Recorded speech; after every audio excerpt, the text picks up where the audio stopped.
السلام عليكم، يا رب تكونوا بخير. النهاردة هنعمل مع بعض فايش الأفران. هينفعنا في السحور للأيام اللي احنا بنصومها. نصوم كل سنة وانتم طيبين، الاثنين والخميس أو أي أيام بتصومي، حتى لو لرمضان هيبقى سهل وخفيف. ينفعنا في السحور مع كوباية اللبن بشاي، جميل جدا.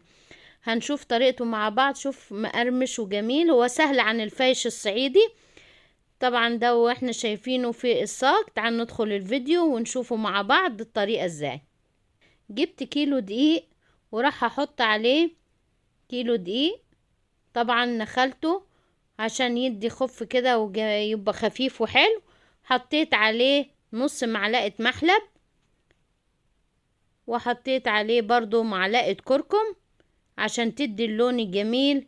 وهنحط رشة ملح، نص معلقة صغيرة ملح عشان تدي الطعم. هحط كل المقادير على بعض، هنحط كل المقادير مع بعض.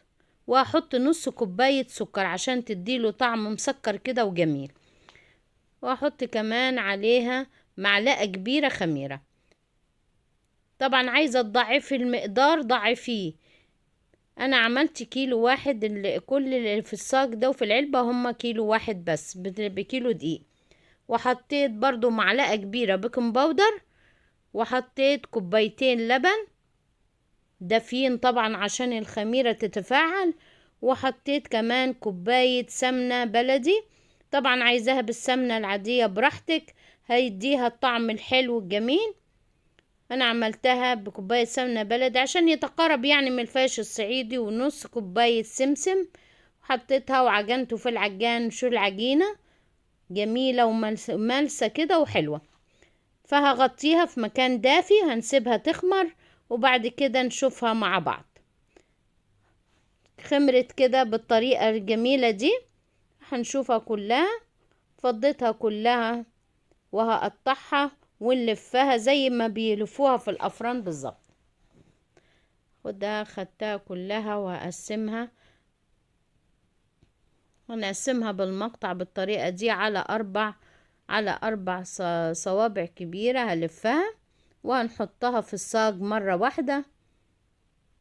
سهل وخفيف، نعمله في أي وقت. غير الفاش الصعيدي بيقعد باليوم والاتنين، ان احنا لغاية ما الخميرة بتاعته تطلع. ده في أي وقت تعمليه، وطعمه كمان جميل جدا. بس هو يختلف طبعا طعمه عن الفاش الصعيدي.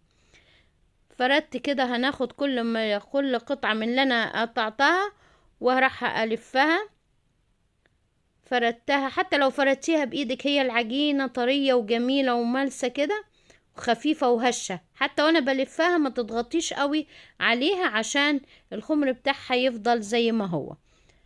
حطيتها بالطريقة دي وراح احطها في الصاج. لفتها وهحطها في الصاج، هحطهم مع بعض في صاج في صينية، الحاجة اللي انت هتسوي فيها. وهكون كمان مدفية الفرن كده وطفياه، بحيث ان انا اغطيها عشان لسه هتخمر مرة تاني. هنخمرها على مرتين، المرة الاولانية لما عجناها والمرة التانية لما لفيناها بالطريقة دي. الاربعة حسيتهم هيبقوا صغيرين فانا عملتهم 3. دخلت اللي هي القطعة الرابعة معاهم وعملتهم لغاية ما خمروا. طبعا تبعت انا كنت مسخنة الفرن، واول ما خمروا على طول قعدوا حوالي نص ساعة، ودخلتهم على فرن سخنة مسبقا. وطلع بالطريقة اللي احنا شفناها مع بعض، استوى وجميل وريحته روعة، خفيف خفيف جدا زي الريشة. الطريقة دي هدينا هفتحهم عشان نشوفهم مع بعض. فتحتهم كده عن بعض. طبعا نسيبهم يبردوا حوالي 5 دقايق كده ولا حاجة، عشان ايه هو هيطلع من الصاج عادي، والصاج تكوني دهناه برضو قبل ما نحط فيه. كمان هو فيه كمية سمنة حلوة يعني مش راح يلزق ولا حاجة. فتحته كده ونسيبه يبرد. بعد ما يبرد نبتدي نقطع فيه شرايح زي ما احنا عايزين. لازم يبرد عشان تطلع الشرايح تكون كويسة، ما تتفتفتش مننا وتتهدر كتير منها. بسكينة تكون حادة او السكينة اللي هي بتاعت المخبوزات.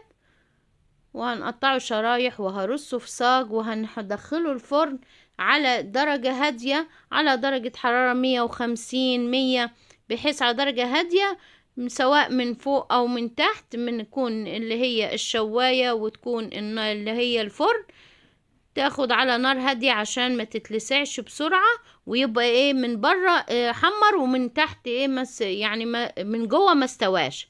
لا، على نار هادية عشان يدي القرمشة الحلوة اللي احنا بنحبها في الفايش. الطريقة دي رصيتهم في الصاج، وكنت مسخنة الفرن ودخلتهم وسبتهم يتحمصوا طبعا براحتهم، وهنشوفهم مع بعض. والطريقة دي طبعا طلع جميل جدا ومقرمش وريحته روعة، ملا البيت ريحته جميلة. مع بعض جميل جدا. النار الهادية تخليه ان هو يتحمص بره وجوه، ويبقى مقرمش كمان وهش كده وحلو. وان شاء الله يا رب تعجبكم الفكرة النهاردة، وان عجبتك الفكرة يلا نفذيها، ومتنسينيش في اللايك والشير واشتراك في القناة، والى اللقاء في فيديو احلى واحلى كمان.